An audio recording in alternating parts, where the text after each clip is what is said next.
కాంగ్రెస్ పార్టీలో నీ గురించి చెప్పే నాయకుడు లేకపోవడంతోనే నువ్వే సొంత డబ్బా కొట్టుకుంటున్నావు. జడ్పీటీసీ నుంచి సీఎం దాకా 20 ఏళ్ల రాజకీయ ప్రయాణం చేస్తానని చెప్పుకుంటూ గొప్పలు చెప్పుకుంటున్నావు.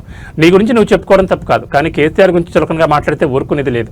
కేసీఆర్ నీకన్నా 1000 రెట్లు ఎక్కువ కష్టపడ్డాడు. ఆయనది 5 దశాబ్దాల సుదీర్ఘ రాజకీయ అనుభవం ఉన్న నాయకత్వం.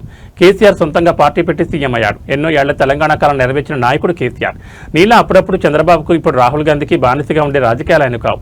మహామహులను ఎదుర్కొని మట్టి కనిపించి తెలంగాణ రాష్ట్రాన్ని సాధించాడు. 2 సార్లు ముఖ్యమంత్రిగా పనిచేసిన చరిత్ర అయింది. తెలంగాణ ప్రజలు ఇన్ని చూసి ఓట్లు వేయలేదు. ఏదో మార్పు గ్యారంటీల గారడీ చూసి కాంగ్రెస్ ఓటేశారు.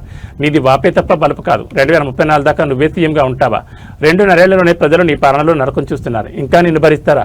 ఇప్పుడే ఎన్నికలు పెడితే కొడంగల్లో కూడా గెలవలేవు. కేసీఆర్ను మొలకెత్తనీయమని అంటున్నావు, కానీ అది నీ చేతిలో లేదు.